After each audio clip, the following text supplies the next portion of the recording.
London में इस वक्त हम ओलंपिक स्टेडियम में मौजूद हैं, जहां रिवर बैंक एरिना में इस वक्त आज मंगल के दिन 7 अगस्त 2012 को पहला हॉकी मैच कोरिया और हॉलैंड के दरमियान हो रहा है।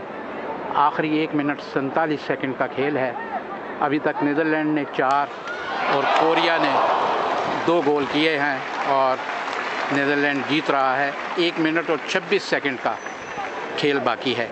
स्टेडियम में लोगों की एक बहुत बड़ी तादाद इस मैच को देखने के लिए मौजूद है। इसके बाद दूसरा बड़ा मैच पाकिस्तान और ऑस्ट्रेलिया के दरमियान होगा, जो पाकिस्तान के लिए बहुत अहम मैच है।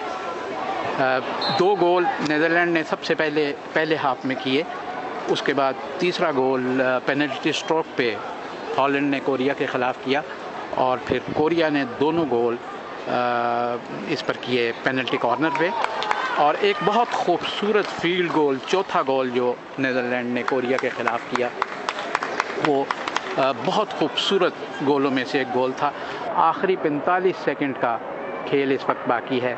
आखिरी 40 सेकंड का खेल नीदरलैंड 4 गोल से जीत रहा है, कोरिया के 2 गोल हैं।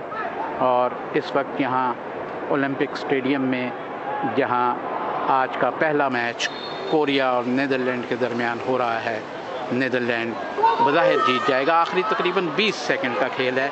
आखिरी हमला हॉलैंड ने नीदरलैंड ने कोरिया पर किया है, लेकिन कोरिया के खिलाड़ियों ने, फॉरवर्ड्स ने उसे बड़ी खूबी से बचाया है। 5 4 2 1 और नीदरलैंड ने कोरिया से ये मैच 2 के मुकाबले में 4 गोल से जीत लिया है। लंदन के ओलंपिक स्टेडियम में होने वाला कोरिया और हॉलैंड के दरमियान ये मैच हॉलैंड नीदरलैंड ने 4 गोल से जीता है। कोरिया ने 2 गोल बनाए हैं। आज का दूसरा मैच पाकिस्तान और ऑस्ट्रेलिया के दरमियान होगा। फ़िलहाल अगले मैच तक के लिए सफदर हमदानी को आलमी अखबार की तरफ से river bank arena Olympic stadium London से इजाज़त दीजिए। अल्लाह हाफ़िज़ व नासिर।